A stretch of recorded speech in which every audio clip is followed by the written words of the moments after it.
দমদমে বিশেষ করে কাকে ভোট দেবেন মানুষকে ঠিক করতে হবে। যদি সন্দেশখালির ঘটনার প্রতিবাদ করতে হয় বিজেপিকে ভোট দিতে হবে, এটা ঠিক করবার ভোট। মমতা ব্যানার্জি যদি সিনেমায় নামতেন আমার মনে হয় হয়তো নায়িকা হতে পারতেন না, কারণ দেখাশোনায় কী হবে জানি না, নায়িকা লোকে নিত কিনা। কিন্তু মমতা ব্যানার্জি সিনেমায় নামলে অভিনয়ে অনেক অভিনেত্রীকে ছড়িয়ে দিতেন, না বলতে পারি। প্রতিদ্বন্দ্বিতা করতে গিয়ে আপনাকে কি কোনো প্রতিকূলতার মুখোমুখি হতে হচ্ছে? না, বিজেপি আশাবাদী, কারণ নরেন্দ্র মোদী জিতবে। আমাদের সব বিস্তীর্ণ অঞ্চলের লোকে পানীয় জল পাচ্ছে না ঠিক মতন করে। তিনি সায়ন্তিকাকে বলছেন বিজয়ী ভব। জানি না, আমি তো তন্ময়দার কোনোদিন কোনো দোষ ফোষ দেখি না, হঠাৎ সায়ন্তিকাকে দেখে এত উতলে উঠলো কেন জানি না, বলতে পারবো না। এত মুসলমান প্রীতি আপনাদের কেন? শুধুমাত্র ভোটের জন্য? মানুষকে ঠিক করতে হবে কাকে সমর্থন করবেন।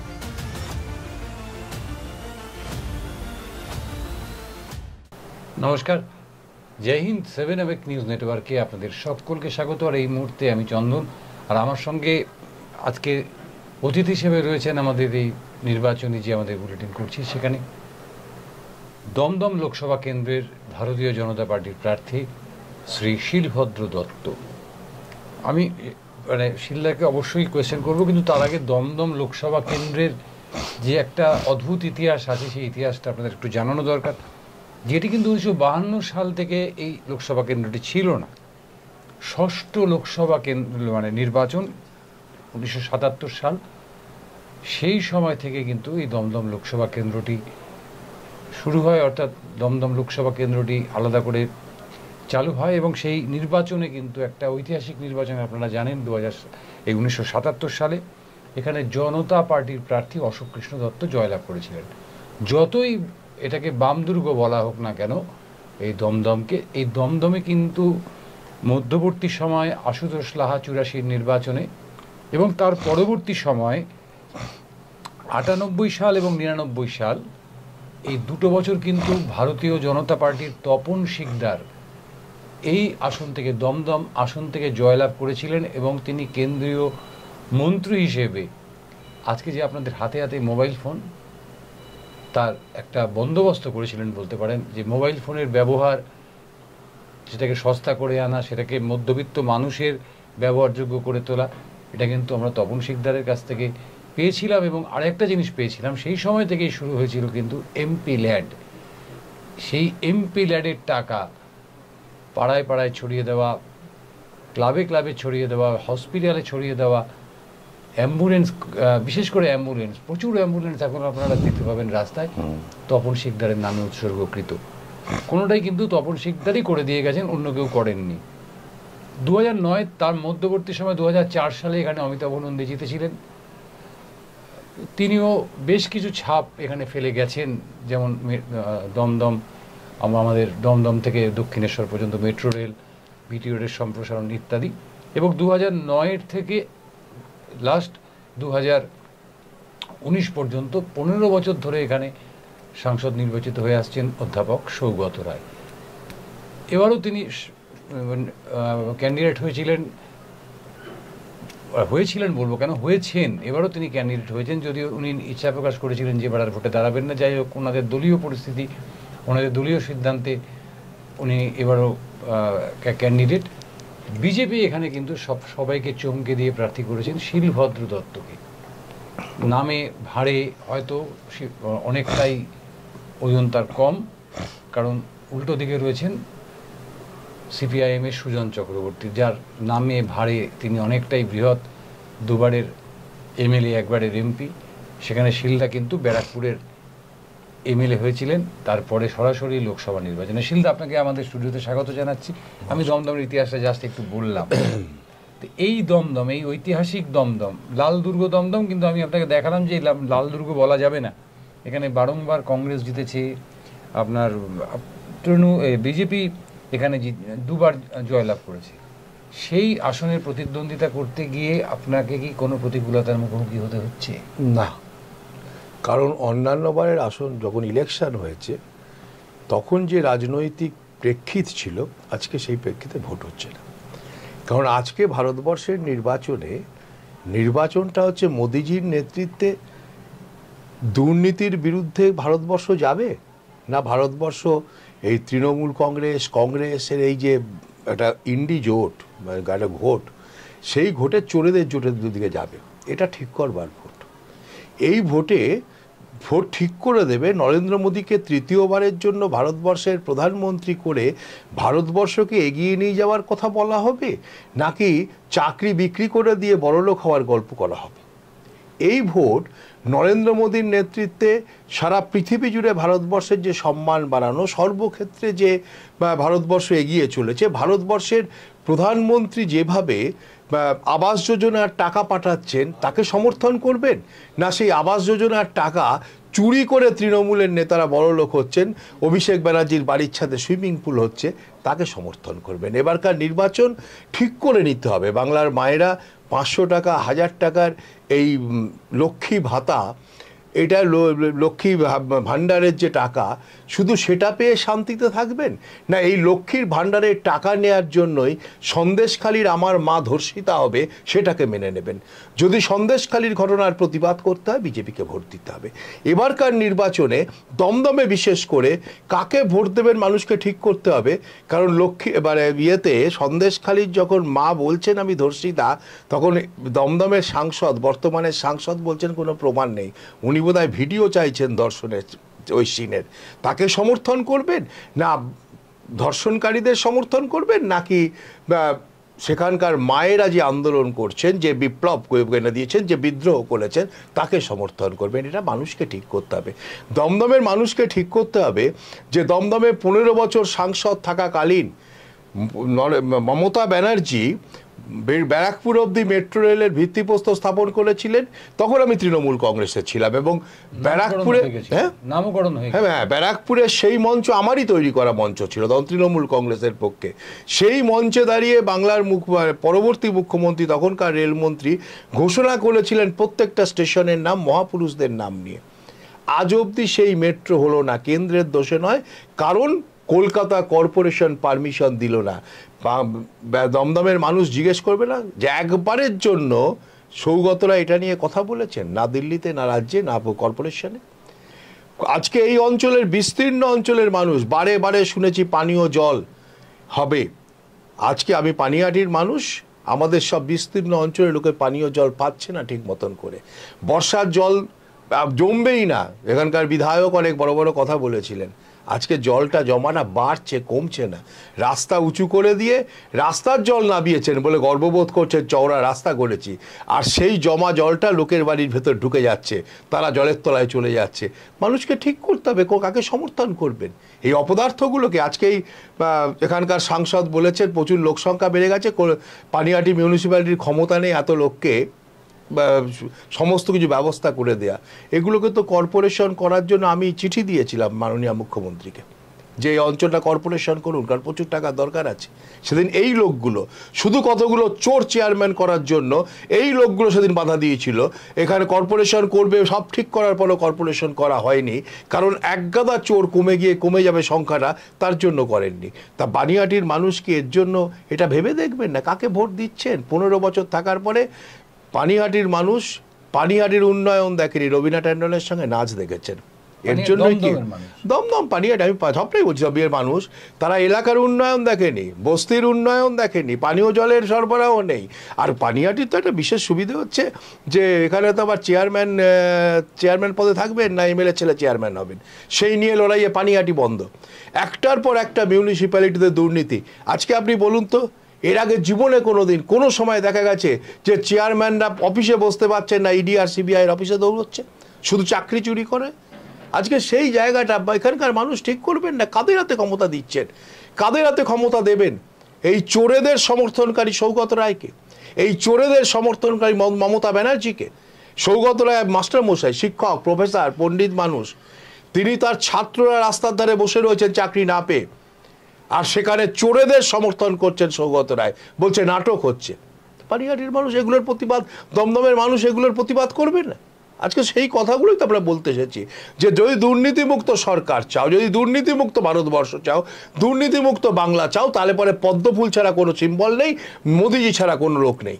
কিন্তু এই আপনি যে ইস্যুগুলো বললেন সেগুলো সবকটাই রাজ্য সরকার বিধানসভা নির্বাচনে বললে বোধহয় আরো ভালো হতো। না না না না, সাংসদের দায়িত্ব নেই। আমি বলতাম একটা বার আপনি সৌগতবাবুকে জিজ্ঞেস করবেন, পার্লামেন্টে দাঁড়িয়ে উনি অনেক বক্তৃতা দিয়েছেন, সারা বিশ্বজুড়ে আপনারা কথাবার্তা বলেছেন, একবারের জন্য পানিহাটির নাম তুলেছেন কিনা কোনো উন্নয়নের কাজে? একবারের জন্য দমদমের কোনো বিধানসভা ক্ষেত্রের নাম তুলেছেন কিনা জিজ্ঞেস করবেন তো? একবারের জন্য কামারহাটির নাম তুলেছেন কিনা জিজ্ঞেস করবেন তো?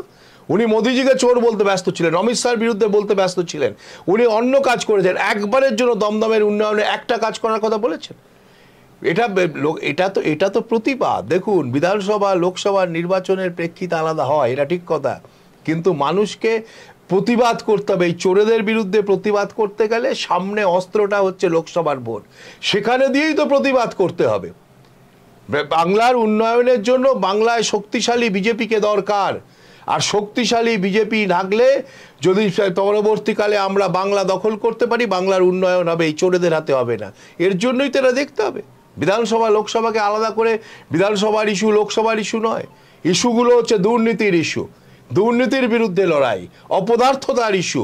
একটা মানুষ 15 বছর সাংসদ থাকার পরে নাচ গান করে মনোরঞ্জন করেছেন। আগে অন্য একজন নেতা মনোরঞ্জন করতেন, লোকে ভিডিও সরি কি বলে ওই আপনাদের ফেসবুকে দেখতো, লাইভ দেখতো যে সুইমিং পুলে গিয়ে নাচানাচি হচ্ছে। আজকে তাকে ভুলে গিয়ে তার জায়গাটা সাংসদ নিয়েছেন, তিনিও নাচছেন, সুইমিং পুলে সাঁতার কাটছেন, মানুষের জন্য করছেন না। কিন্তু আপনাদের বিরুদ্ধেও তো এরকম অভিযোগ রয়েছে যে আপনারা কথা দিয়েও কথা রাখেননি, যেমন কর্মসংস্থানের ক্ষেত্রে, বিলগ্নীকরণের ক্ষেত্রে।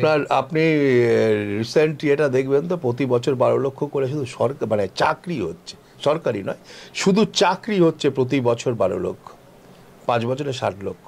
আর আপনি বলবেন যে 2 কোটি কর্মসংস্থান বলা হয়েছে, চাকরি বলা হয়নি। চাকরি আর কর্মসংস্থানের পার্থক্য আছে।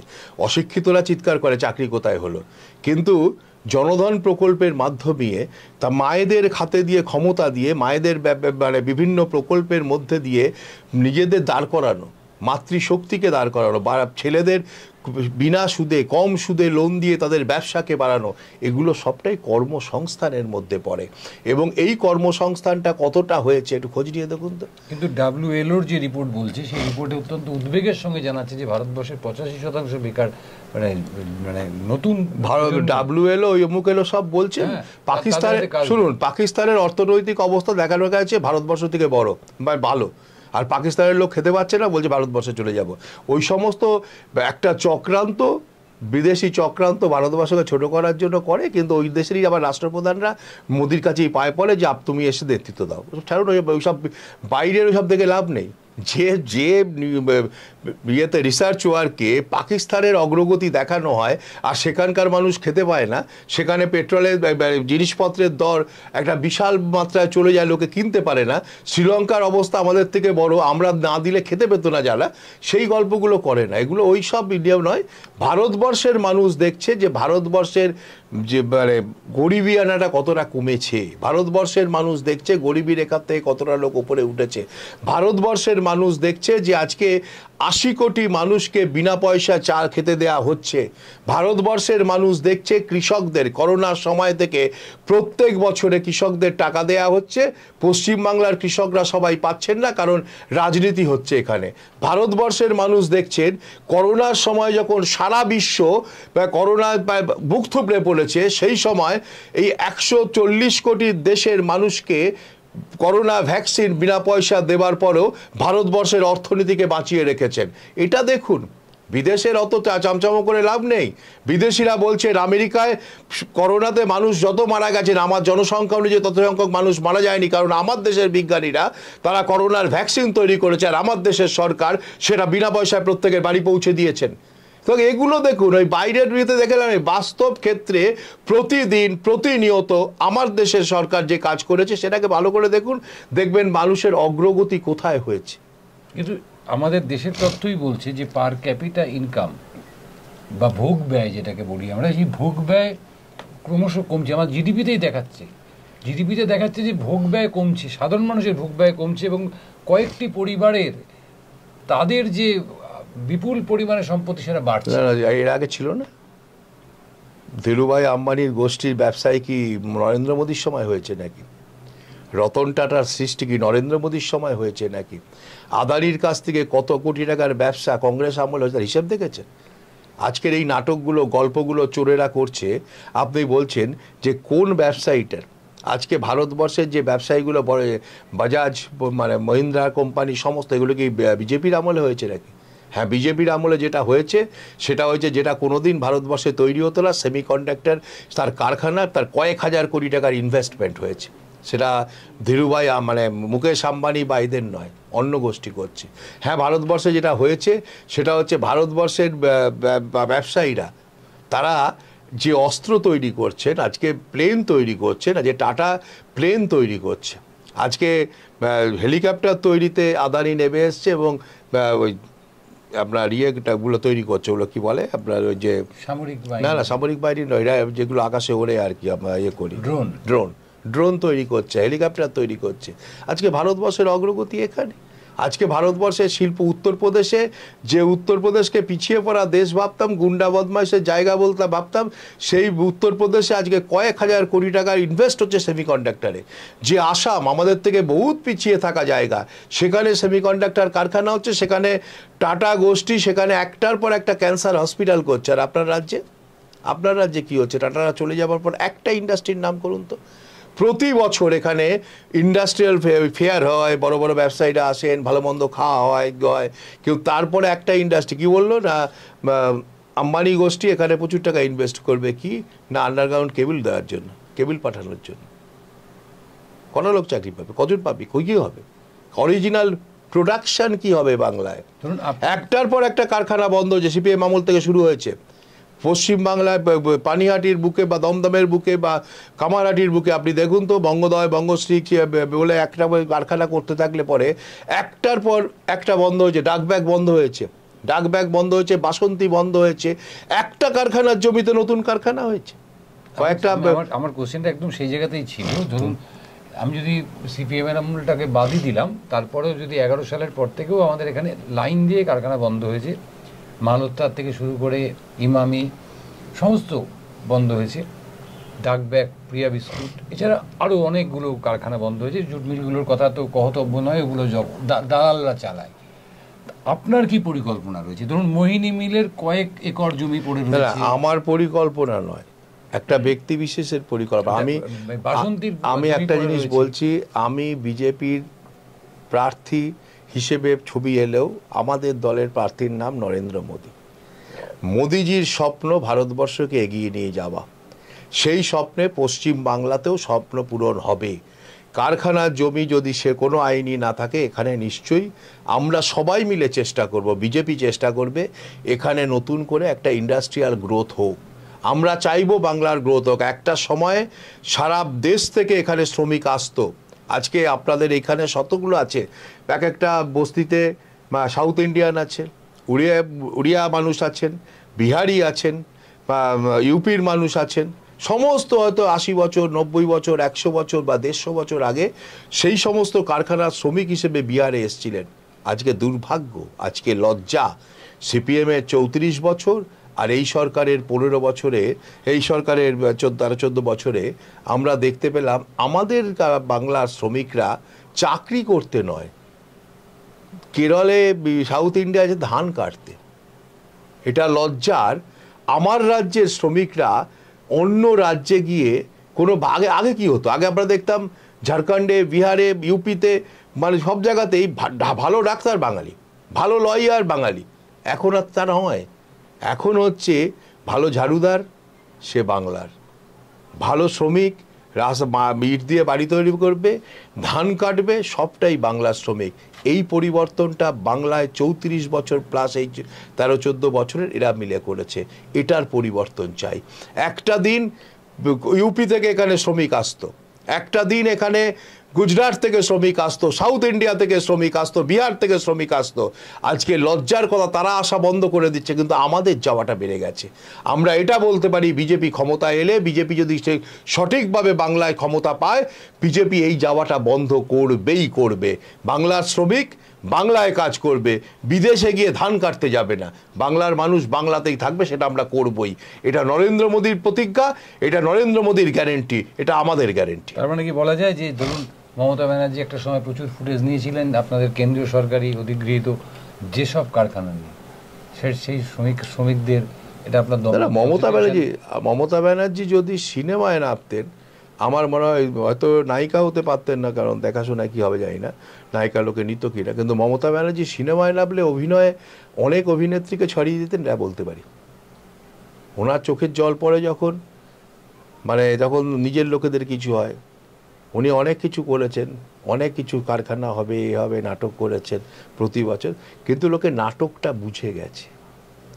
সেটা তার জন্য কি আপনি দল ছেড়ে আজকে? নিশ্চয়ই, আমরা তো পরিবর্তন চেয়েছিলাম, আমরা তো 34 বছরের সিপিএমের শাসনের পরিবর্তন চেয়েছিলাম, আমরা তো স্বপ্ন দেখেছিলাম যে বাংলার মা হয়ে উঠবেন মমতা ব্যানার্জি। দেখলাম না, উনি মা হওয়ার থেকে পিসিমা হতে খুশি হলেন, উনি বাংলার মা হতে চাইলেন না, উনি পিসিমা হয়ে ভাইপোর বাড়ির ছাদে সুইমিং পুল করতে গেলেন। আর আমার গরিব ভাই বোনেরা, গরিব মারা এখনও বাড়িতে বিছানায় শুয়ে ফাটা ছাদ দিয়ে চাঁদের আলো দেখেন এবং বৃষ্টির জলে ভাসেন। উনি তাদের দেখেননি, তার লোকেরা চুরি করছে। উনি শাহজাহানের জন্ম দিয়েছেন, কিন্তু ওখানকার মা যখন ধর্ষিতা হয়ে বলছেন যে আমি ধর্ষিতা হয়েছি, এটা লজ্জার যে একটা মা, একটা মেয়ে সে রাস্তায় দাঁড়িয়ে বলছে আমি ধর্ষিতা হয়েছি, আর বাংলার মুখ্যমন্ত্রী তখন রচনা ব্যানার্জির সঙ্গে নাচছেন। এটা লজ্জার, কারণ ওনাকে আমরা মা শারদার পরে জায়গা দিয়েছিলাম, রানী রাসমণির পরে জায়গা দিয়েছিলাম, মাদার টেরিজার পরে জায়গা দিয়েছিলাম। দেখলাম ভুল করেছি, যে ওনার জায়গাটা ওখানে নয়, ওনার জায়গাটা অন্য জায়গায়। এখন আর সেই ডায়লগটা দিচ্ছি না, কারণ তাহলে আবার তো নির্বাচনী এতে পড়বো। ওনাকে যা বলা যায়, সিপিএমের একটা অভিযোগ আছে যে যখন সিমুর আন্দোলন হচ্ছে তখন শুধুমাত্র নরেন্দ্র মোদীকে সহযোগিতা করার জন্য টাটাকে এখান থেকে সরে যেতে বাধ্য করেছিল। রতন টাটা সে তো নরেন্দ্র মোদীর প্রশংসা করছে, সিপিএম এর করছে না। ওই যে অচ্যুতানন্দন নাকি যেন কেরলের মুখ্যমন্ত্রী, তার নামে করছে না। রতন টাটা নরেন্দ্র মোদীর প্রশংসা করছেন, সুজন চক্রবর্তীর নয়। সুতরাং ওগুলো বলে লাভ নেই। সিপিএম কি বলছে? সুজনবাবু হঠাৎ নিজের বাড়ি ছেলে এখানে ভাড়াতে হতেলেন কেন? যাদবপুরের লোক ওনাকে এমপি করেছেন, যাদবপুরের লোক ওনাকে এমএলএ করেছেন, যাদবপুর তো ওনার নিজের বাড়ি হয়ে গেছিল। তিনি বোধহয় বেশ কয়েকবারের এমপি, না একবার এমপি এমএলএ সব হয়েছেন। হঠাৎ যাদবপুর ছেড়ে দিয়ে এখানে এলেন কেন? এখানের ভাড়াটে হতেলেন কেন? সে তো প্রচুর, মানে না সেটা প্রচুর নয়, এটা হচ্ছে এলেন সৌগত রায়কে জেতাতে হবে, এবং মানুষ তো দেখলো।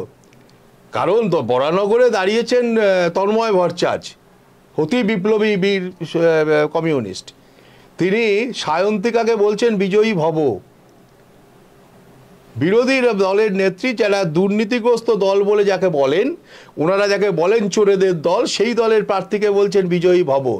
মানে এটা প্রমাণ করে দিয়েছেন জোটটা কংগ্রেস, সিপিএম, তৃণমূল মিলেই একটা জোট হয়েছে, দুর্নীতিগ্রস্তদের জোট।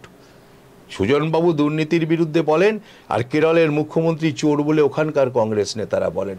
সুজনবাবু দুর্নীতির বিরুদ্ধে লড়াই করার কথা বলেন, আর সুজনবাবুদের দলের নেতা সীতারাম ইয়েচুরি মমতা ব্যানার্জির হাত ধরে রাস্তায় হাঁটেন।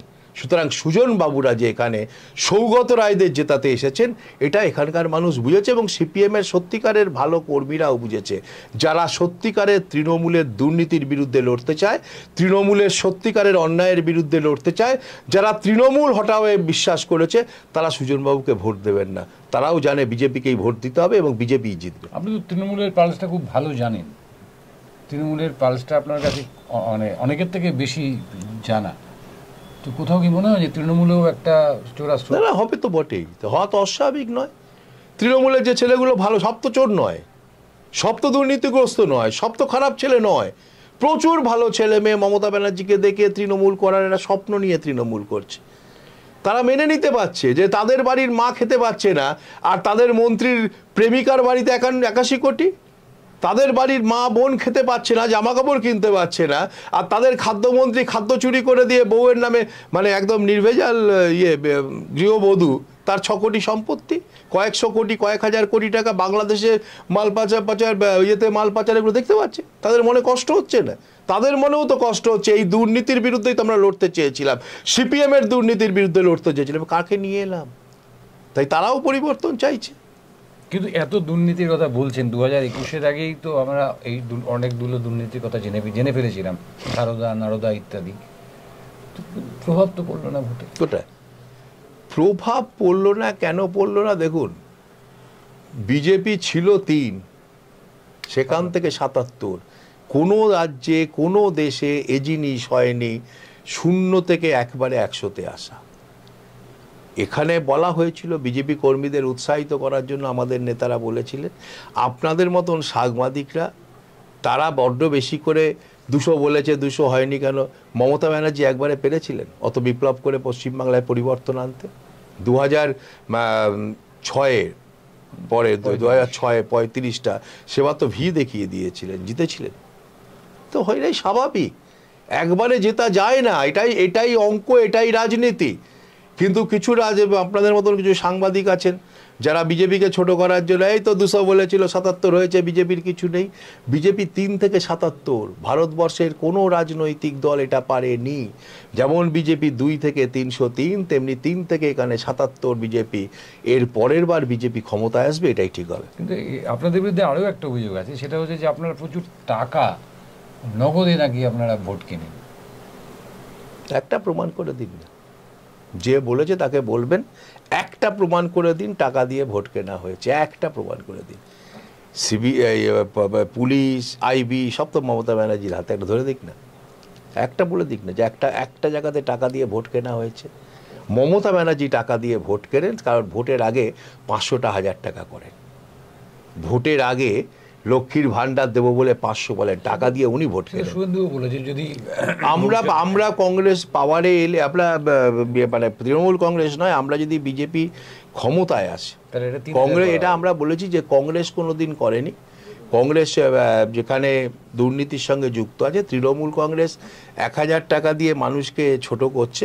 আমরা সত্যিকারের মেয়েদের হাতে ক্ষমতা দেওয়ার জন্য আমরা 3000 টাকা করে আমরা দেব, কারণ যাতে একজন মহিলা তার নিজের হাতে দাঁড়াতে পারেন। দেখুন, নরেন্দ্র মোদীর সময়ে যত আবাস যোজনার বাড়ি পেয়েছেন তার 70%-এর ওপর বাড়ির মালিকের নাম একজন মা, একজন মহিলা। কারণ নারীদের এগিয়ে নেওয়াটা সব থেকে বেশি যদি কেউ করে থাকে তার নাম মমতা। আগে থেকে জেএনএনইউআরএম প্রকল্পে না, মোদী সেটাই তো কথা, সেটা তো এই সময়টা 14 সালের পর থেকেই তো এটা করা, এটা যে হয়েছে, এটা সাকসেস হচ্ছে। এবং লাডলি বোহেনা স্কিমে যেটা হয়েছে, কি বলে, মধ্যপ্রদেশ করেছে, আসাম করেছে। আসামে মুখ্যমন্ত্রীর বিরুদ্ধে আপনারা অনেক কথা বলেন, এই লোকটার আমলে একটার পর একটা স্কুল টিচার, অমুক টিচার চাকরি হয়েছে। একটা দুর্নীতির কথা বলতে পেরেছে? একটা দুর্নীতির কথা, একটা কেস হয়েছে কোর্টে মাস্টারদের চাকরি পাওয়ার ব্যাপারে, একটা কোর্টে কেস হয়েছে। সিএ কোথাও গিয়ে আপনাদের একটু ব্যাকফুটে ফেলবে কেন? সিএ ব্যাকফুটে ফেলবে কেন? সিএ তো প্রয়োজন ছিল।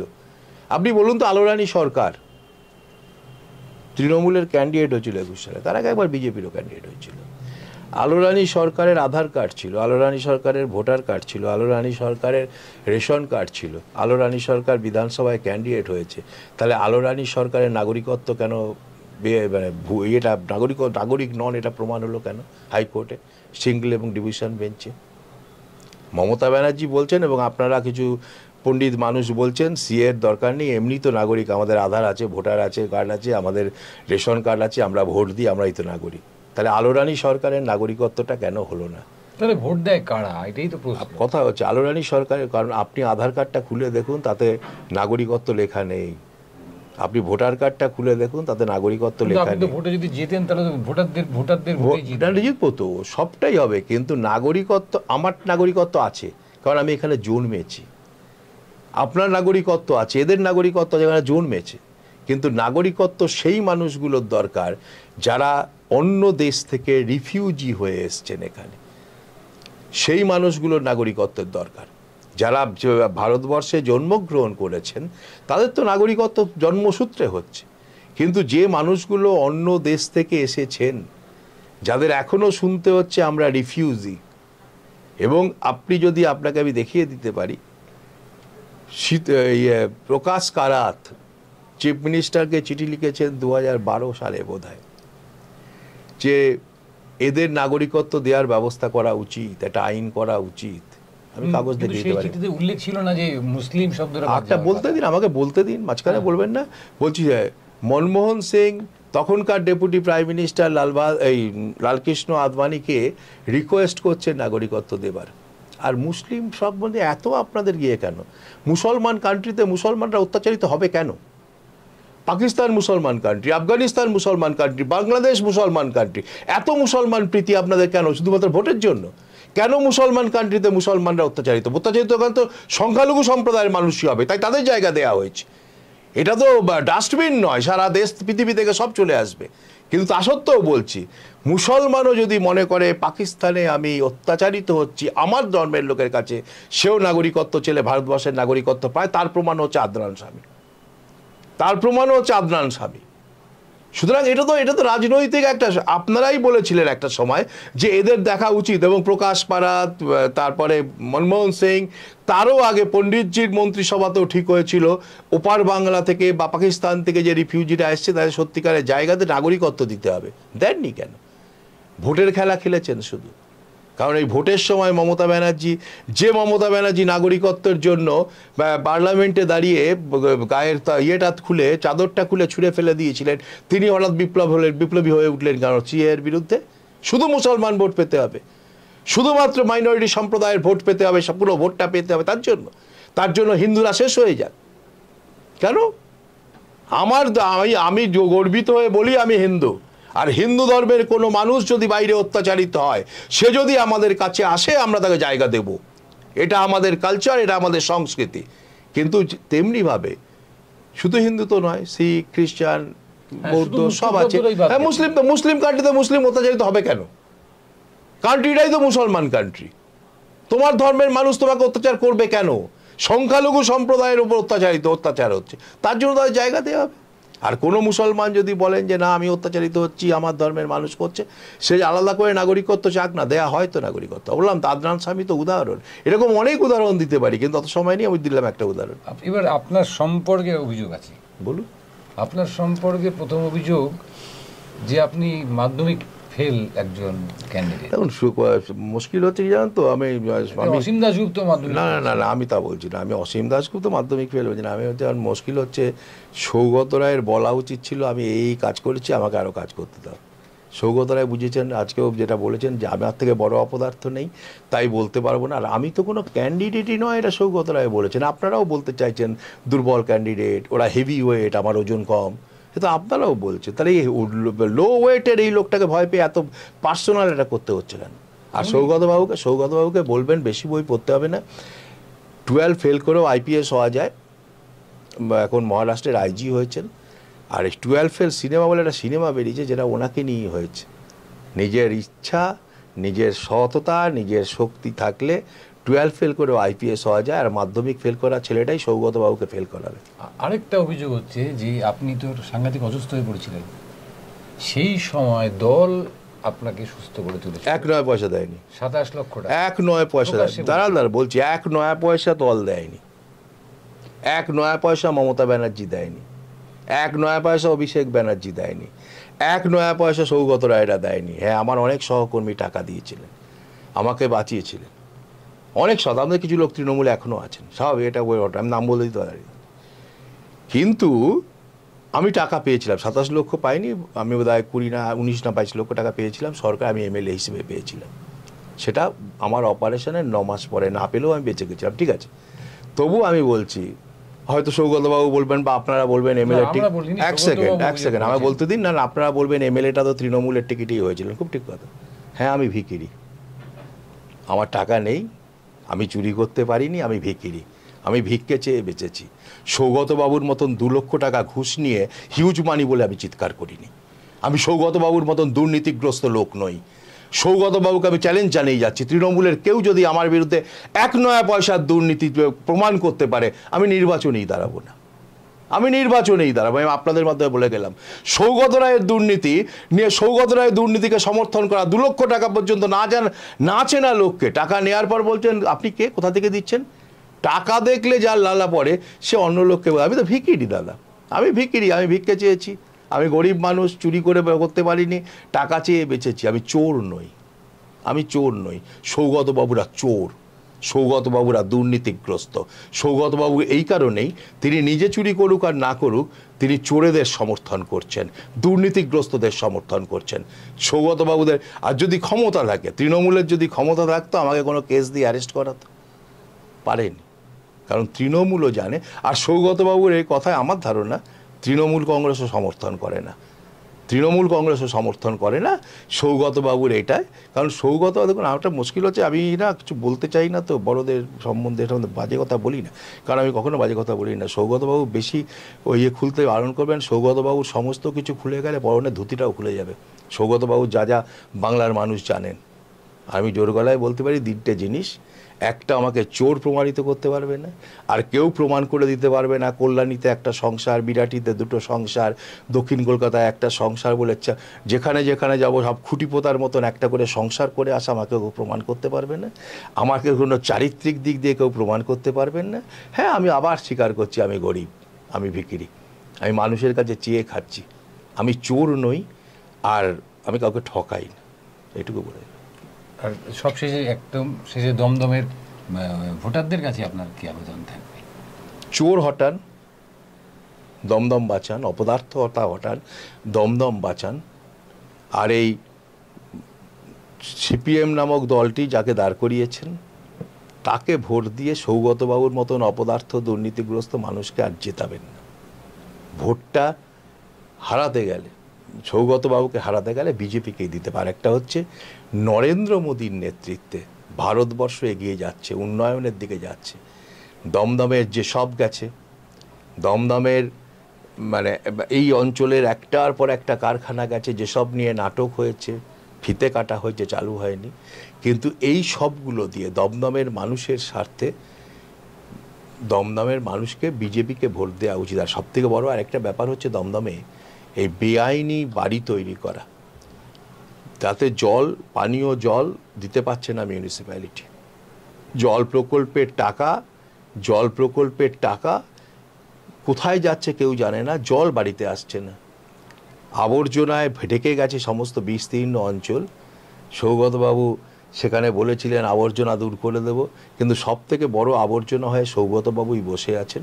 এই অঞ্চলের মানুষের উচিত ওই বড় আবর্জনাটাকে সরিয়ে দেয়। এটা কি আপনি দলমত নির্বিশেষে সিপিএম তৃণমূল সবাইকে বলছি, যারা এই অপদার্থ মানুষটার জন্য তিতিবিরক্ত হয়েছে, যে কোনো রাজনৈতিক দলের হোক, তারা একে সরানোর জন্য ভুল করে সিপিএমকে ভোটটা দিয়ে একে জিতিয়ে দেবেন না। পদ্ম ফুলে ভোট দিন, নরেন্দ্র মোদীকে দেখে ভোট দিন। আর আপনারা ওই হেভি ওয়েট ফোয়েট বলছেন না, আমার প্রার্থীর নাম তো নরেন্দ্র মোদী, তার থেকে বেশি ওয়েট ভারতবর্ষের কোথাও আজকে আছে নাকি? সুতরাং নরেন্দ্র মোদীকে ভোট দিন, বিজেপিকে ভোট দিন, পদ্ম ফুলে ভোট দিন, এটাই আমার আহ্বান।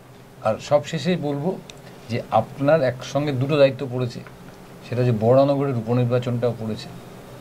না, বরানগরের উপনির্বাচনে যে প্রার্থী হচ্ছে একাই যথেষ্ট। সে একাই ওই কি বলে পেন্ট করা নায়িকাকে সরিয়ে দিয়ে নিজে জিতবে। সিপিএম এর ভূমিপুত্র, সে তো বলছে বিজয়ী ভব বলে তৃণমূলের প্রার্থীকে বলছে, সে তো নিজেই জানে সে জিতবে না, সে তো ভোট কেটে জেতাতে এসছে সায়ন্তিকাকে। আমি জানি না, আমি তো তন্ময়দার কোনোদিন কোনো দোষ ফোষ দেখি না, হঠাৎ সায়ন্তিকাকে দেখে এত উতলে উঠলো কেন জানি না, আমি বলতে পারবো না। যে বিজয়ী ভব বলে ফেললো কেন আমি জানি না, মানে না বুঝে বলে ফেলেছে না উত্তেজিত হয়ে বলে ফেলেছে, একটা সিনেমা আর্টিস্টকে দেখে আমি বুঝতে পারলাম না। তিনি একটা রাজনৈতিক দলের প্রার্থী, তিনি কি করে বিরোধী একটা রাজনৈতিক দলের প্রার্থীকে বিজয়ী ভব বলছেন, আমি এটা ঠিক বুঝে উঠতে পারি না। আমি একটু অশিক্ষিত তো, এনারা পণ্ডিত মানুষ সব, আমি ঠিক বুঝে উঠতে পারি না। মানে আমার মানে নায়িকা টাইকা দেখে অন্য কিছু বলতে পারবো। তার মানে আপনার 100% আপনি আশাবাদী? বিজেপি আশাবাদী, কারণ নরেন্দ্র মোদী জিতবে। যতই চেষ্টা করুন যে ওই কি বলে দুর্বল অনুবল ভাই বলুন, আমি তো প্রার্থী নই, আমি তো একটা প্রতিনিধি। রামচন্দ্রের পাদুকাকে সিটে আসনে রেখে ভরত শাসন চালিয়েছিলেন। আমি মোদিজির ছবিটাকে সামনে রেখে মানুষের কাছে গিয়ে বলছি মোদিজিকে ভোট দিন। মোদিজিকেই মানুষ ভোট দেবে, কারণ মানুষের স্বপ্ন ওই লোকটাই পূরণ করছে। আমি তো মোদিজির প্রতিনিধি হয়ে মানুষের কাছে হাত জোর করে ভোট চাইতে এসেছি, যে ভোটটা মোদিজিকে দিন, ভোটটা পদ্ম ফুলে দিন, কারণ ভারতবর্ষের উন্নয়নে আপনিও সামিল হন। আমাদের পক্ষ থেকে আগাম শুভেচ্ছা রইল। তবে জানি না যে জনতা জনার্দন শেষ পর্যন্ত শিলভদ্র দত্তের প্রতি কতটা মানে উপরস্ত হবে। তবে যে আলোচনাটা এতক্ষণ ধরে হলো, সেই আলোচনাটার একটা পজিটিভ সাইড আছে, সেটাকেই কিন্তু আপনারা বিচার করবেন। অনেক কথা এমন থাকে যে কথাগুলোর অনেকগুলো মানে হয়, খারাপ মানে করাটা বোধহয় ঠিক হবে না। আর বারবার করে যেটা বলার, যেটা বারবার করে শিলভদ্রবাবু বললেন, যে এখানে কেউ প্রার্থী নয়, এখানে কিন্তু নরেন্দ্র মোদী প্রার্থী, অর্থাৎ নরেন্দ্র মোদী প্রতিনিধি হিসেবেই, নরেন্দ্র মোদীর প্রতিনিধি হিসেবেই শিলভদ্র দত্ত এখানে লড়াই করছেন। কতটা লড়াই করবেন, আদৌ লড়াই করবেন কিনা, জিতবেন কিনা, সবটা নির্ভর করছে আপনাদের উপর। আমরা সমস্ত প্রার্থীর এই ধরনের এক্সক্লুসিভ ইন্টারভিউ আপনাদের সামনে তুলে ধরবো, কিন্তু বিচারের ভারটা কিন্তু আপনাদের নিতে হবে। আমরা কখনোই বলবো না শিলভদ্র দত্তকে ভোট দিন, আমরা কখনোই বলবো না অন্য কাউকে ভোট দিন। আমরা বলবো চিন্তা ভাবনা করে আজকের সময় দাঁড়িয়ে যে বাস্তবতার উপর দাঁড়িয়ে আপনি আজকে রয়েছেন, সেই বাস্তবতার ভিত্তিতে ভোট দিন, আর নিজের ভোটটা অবশ্যই নিজে দিন। সবাই খুব ভালো থাকবেন। শিলদা, অনেক ধন্যবাদ আমাদের এখানে আসার জন্য। জয় হিন্দ।